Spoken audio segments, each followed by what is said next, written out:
You want to grow bigger and stronger, don't you? Golly, sure. The number of obese Americans is now around 40%. Fast forward 10 years and the rates skyrocket. It's so bad, some call it an epidemic. What about pancakes for dinner?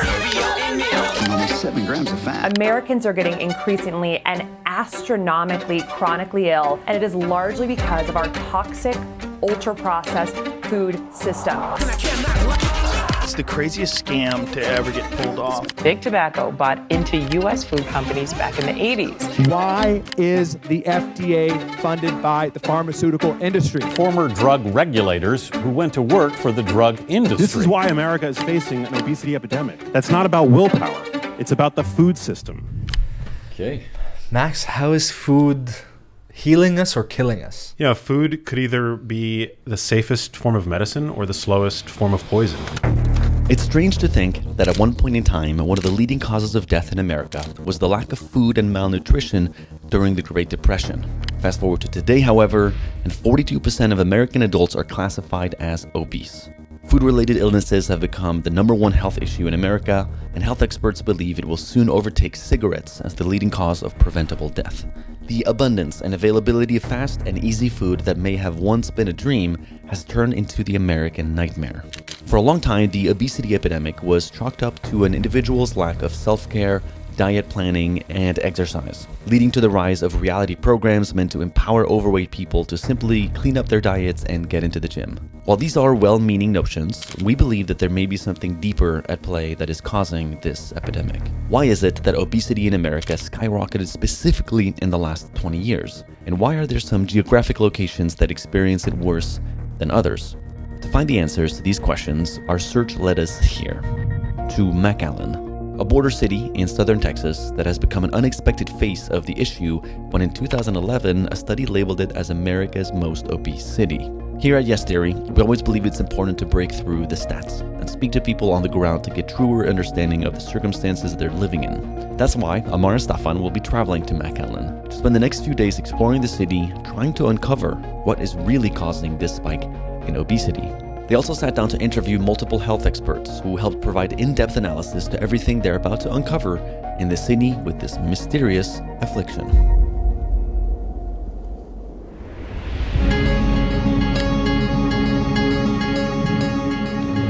And we are officially in McAllen, Texas. Okay, off we go. Thank you. All right. We're making a documentary around obesity and food systems in the US. Okay. Are you getting the connection? Yes, Why? absolutely, because I am from here. So yeah, I think the low income area probably has a lot to do with it because there's a lot of choices, but they're really cheap and really unhealthy. So I get that. The average adult in the United States, their calories are derived from ultra-processed foods by about 60%, which means that most of the calories that your average adult is consuming are coming from these essentially shelf-stable, packaged-processed foods, the kind of foods that you'd find in a vending machine. Yeah. This is Max Lugavere. He is a health and wellness author, researcher, and host of the Genius Life podcast, which focuses on exposing corruption and disinformation in health and food. He originally gained recognition for his book Genius Foods, which combines scientific research with practical advice on how to improve your health through diet and lifestyle. We originally met him back in 2020 when we made an episode learning more about the vegan diet. We are now seeing that the overconsumption of these foods is linked with innumerable chronic diseases. The usual suspects, heart disease, cancer, type 2 diabetes, even Alzheimer's disease and dementia. Whether it's our regulatory bodies or even the food industry, nobody's really being all that honest about the impact that these foods are having. Part of that has to do with the fact that they are so incredibly profitable. They are the darlings of the food industry. Thanks, man. Thank you. Okay, we're gonna explore a food park here in McAllen. Hopefully connect with some locals. Are you guys from McAllen or? Yeah. Are you Cool. guys from Yes Theory? Yeah, we're from Yes Theory. Shut up! We kind of. There's no way. So we're here to tell a story about unhealthy systems that's making us sick. Oh, okay. And this is the most obese city, right? It is. Oh my god, no way. The portions down here, I feel like are way bigger than in America. Here there's so much fast food. It's kind of the problem. What do you think made the difference in your upbringing? I didn't grow up here. You didn't grow up here. Where did you grow up? Mexico. Okay, I see. I was also raised in Mexico, and it's an issue when you come here. Like the food, it's a big issue for everyone. Yeah, even lifestyle-wise, I feel like over there you have a lot more people that walk places. Yeah. You know, here everything's. That's why I mentioned the drive-throughs. You know, everyone We goes. came walking actually. I told him. Yeah, we came walking. Yeah. I have 2 kids, and I teach them every day about healthy food and all of that. So it starts at home. I think that. Yeah. Look at the amount of drive-thrus there are here compared to some other cities. The drive-thrus? Oh. I see. Literally within the 2 blocks that we're in, I counted last night, there's 6 fast food restaurants. I'm not even trying to villainize like fast food. People eat fast food in other places in the world and it's okay, but when it's the main thing that people are consuming every day because economically you've now locked them in a very specific spot where they can't afford to get groceries, their work schedule doesn't allow them to cook. You know, I mean, I remember when I was a pizza delivery driver in college, like my dinner every day was McDonald's. At the time I was spending $6.50 on my dinner. It was amazing because I was saving money that summer, but you know, ultimately it's like you're eating the lowest grade food that you could possibly have without it being illegal. Another common misconception about people who are struggling with their weight is they should simply eat healthier. While this is obviously correct, it isn't always simple. In the US, there are approximately 6 fast food restaurants per 10,000 people. This is more than double most European countries. But not only are they much more accessible than healthier alternatives, they're also much cheaper. And in McAllen, which has a poverty rate of around 21%, which is around double the national average, being able to spend more money on a healthier alternative or taking the time out to prepare a healthier home-cooked meal isn't a simple choice. It's a privilege that many can't afford. Kids eat free. That is so sick. I'm thinking about how manipulative this is. You're a dad or you're a mom, you don't have that much to support your family. Of course you're gonna fucking come here because you can have, you know, a member of your family eat for free. It's like, this is so fucking evil that you're using people's circumstances to just grab a family and have them come spend money here. I get genuinely sad about it, you know, now because now I started to speak, you know, that we couldn't afford eating out when we were young. But if we did sometimes, you know, it was maybe to a fast food chain or so, because that's the cheapest. So yeah. I'm like, thankfully good luck, you know, it didn't ruin my life, but it's ruined other people's life. Yeah. And it's not okay. It's unfair to just point at the people and be like, why are you not doing this? Why are you letting these bad habits control your lives? But it's not just their personal choice in the matter. You have to also look at the infrastructure, the lack of access to these like healthier food options. We're also not doing our part in educating people as to what even an unhealthy diet looks like. Meet our friend and Yes Theory subscriber, Surya. She works at a medical clinic here in McAllen and is training to become a doctor. As a resident of the most obese city in America, Surya has developed a passion for helping her fellow residents to better understand and manage their diet and wellness. If I just say, oh, you need to eat healthier, they don't know what that looks like. They just know what they've been growing up eating. Nutrition is basically not in our curriculum at all. Like maybe we get 1 to 2 hours throughout our entire 4 years of medical education.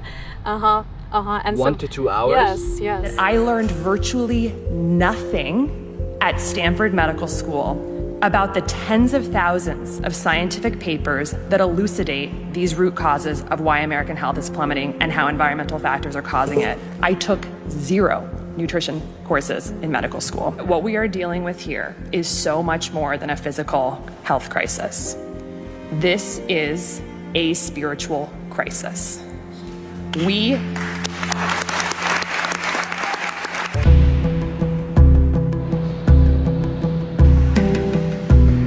This is $21. This used to be my heaven back in the day. Oh, yeah, man. Brownies and muffins. Brownies and muffins. That's my world. 73% of the items in your average supermarket are ultra-processed foods. The kinds of products that are now being linked to conditions like type 2 diabetes, heart disease, cancer, and dementia. Do you have children? Yes, I do. How have you raised them differently, knowing that they're growing up in a town that is done most healthy? I try to cook more at home. That's basically it. Definitely the convenience of the fast food. Drive-through. It's a big role to be a mother, so thank you for raising the next generation. So I'm trying. I think what's driving me crazy, and I'm noticing that now, the amount of bullshit on labels is unbelievable. You're just bombarded. You just have something. It's the shape of a heart. Lower cholesterol. 28 grams of grain per serving. You don't even know what that means. Reduces heart disease.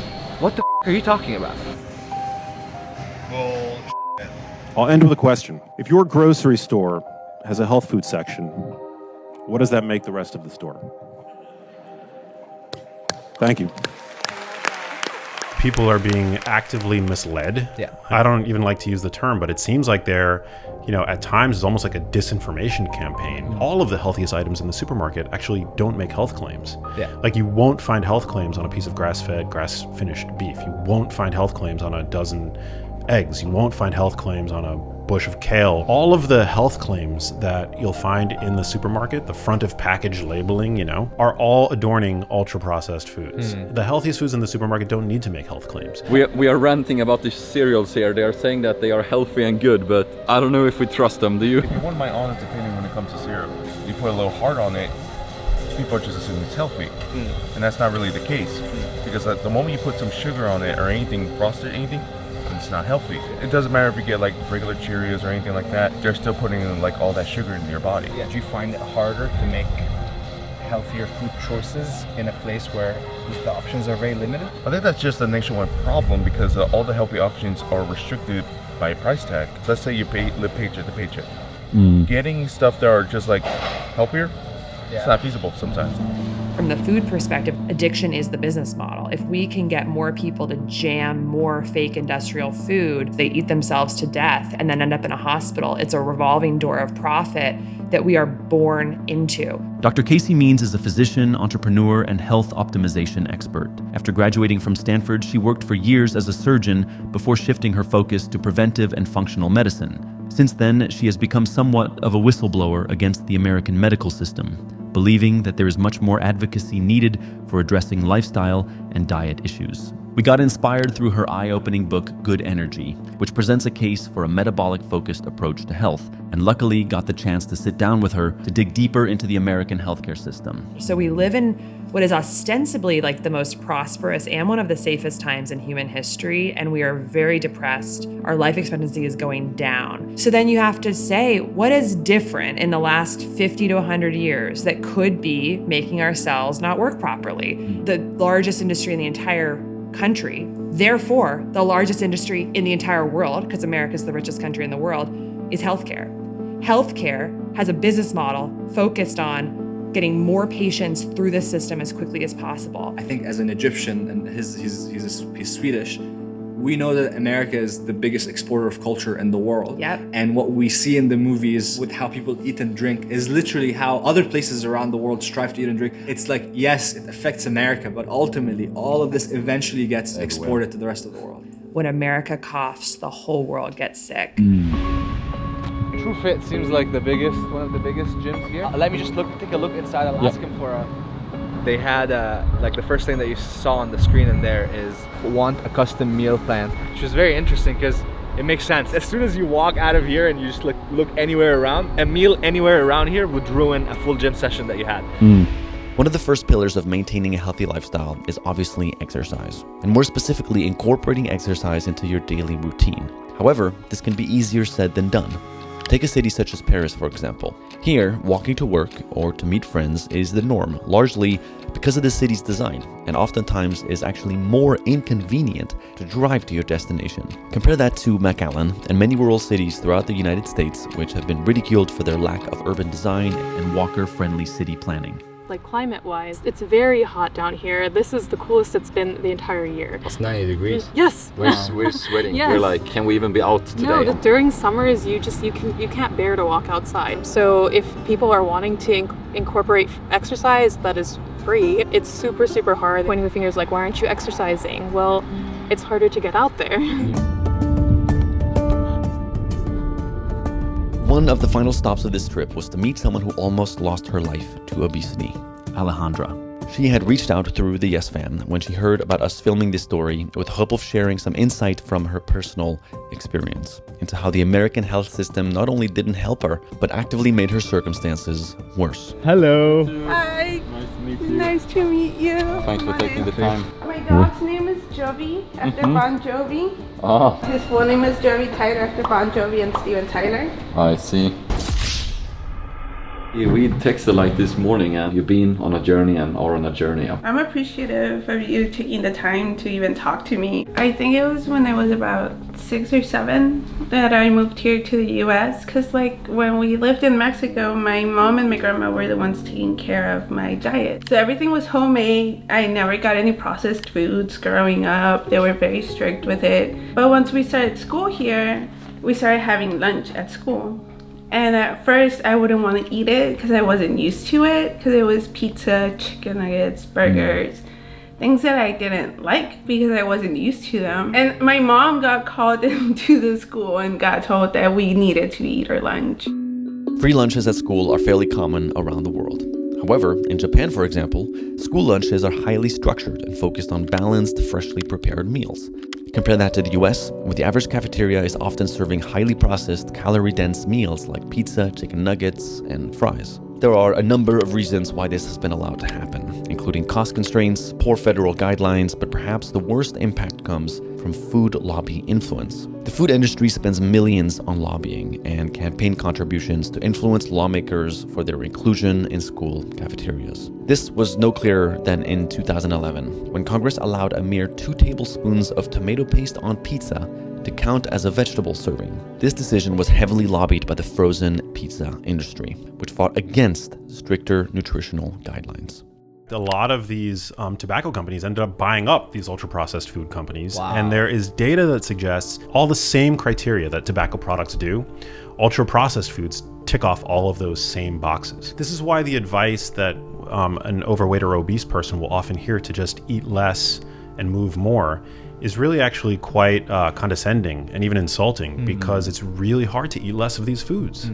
They're addictive by design. You know, these companies want to create repeat customers. What happened when you were exposed for this kind of foods then? I gained weight so fast. From 1st grade to 5th grade, I ballooned up in weight. By the age of 28, I was, I believe, 270 pounds. My organs were starting to malfunction, and that they gave me about 5 good years. And then after that, they wouldn't know how things would go for me. When you think about from the entrepreneurial perspective, it's like, what is every business trying to do is create a high LTV customer. Lifetime value. What creates the highest LTV in Western medicine? Childhood chronic illness, starting as early as possible. If a child gets on the spectrum of connected metabolic diseases at age 2, which many are now, you have them for life. What do you think is the most misunderstood thing about obesity? That we do it to ourselves. We also have to understand, like, the community that I live in is a high poverty community. When it's the end of the month that they're running out of cash, every fast food restaurant, any wing place, any taco place, anything will have wings for 25 cents on Wednesdays, tacos for 50 cents on Tuesdays. If you're stretched for cash, you go, because what other option do you have? If there's bad policy that's making lower to middle income people feel so strapped for money that they literally can't even think about a decision a week from now, they have to think about feeding their kids today. How is this the world we're living in right now? We could fix this. Through your story, it's evident that it's the system in this country. Like, we're literally less than 20-30 miles from being in, Mexican land, but just across, there's a system that allows for this to happen, that allows for a school to be putting that much unhealthy food for kids, to just condition their bodies to grow up and crave that food even more. Can I give you a hug? Yeah. You're so inspiring, and I feel the lioness and warrior inside of you. Thank you, guys. It's like a production line. You take them as kids in school and you just put them on all this terrible food. It's like if you opened kiosks in cities where you get people to try drugs, and you don't expect the population to just start dealing with addiction problems. I think it's the same thing. If you have this food in school and you're getting all these kids to be trying that food, what do you think they're gonna grow up wanting to eat more of?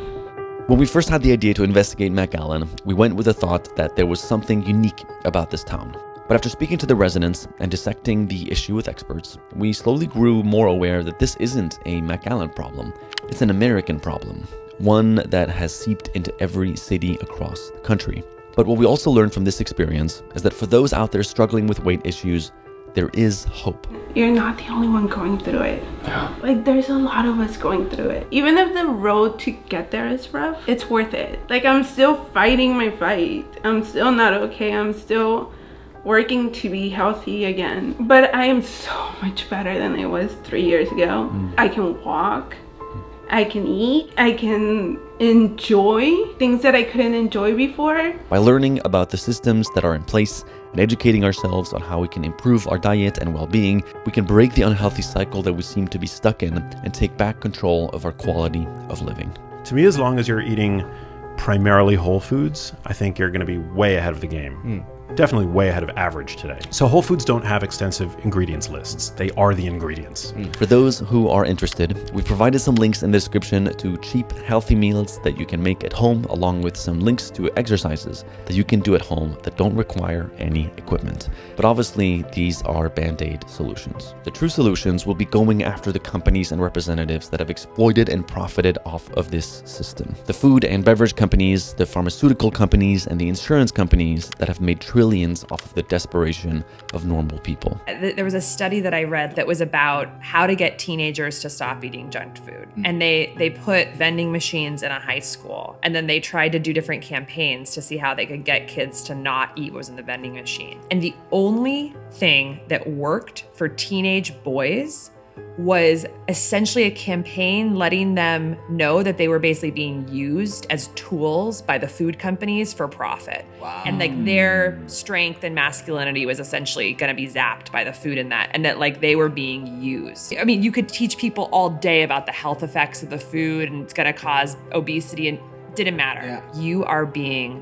used by a machine that wants to take advantage of you. That was the thing. And I'm like, that is what it is for me too. And I think it is for a lot of people. This awakening of like, me and my children are profit centers. You know, we have 360 million people in the United States, and fundamentally they are the source of power, the people, not the media, not the government, it's people. And people, I think, really want to be healthy. You know, it's only because of the people who have chosen to vote with their dollars that we can now get organic food, for example, at Walmart, or, you know, why you can get grass-fed, grass-finished beef or wild salmon at Costco. The industry bends towards where it sees demand. But before we sign off this year, I just want to quickly thank you all so much for engaging with the adventures this year and allowing us to make the videos that truly mean something to us. Without you, we would have never been able to go after these crucial stories. Happy holidays to all of you, and here's to a hopefully healthier 2025.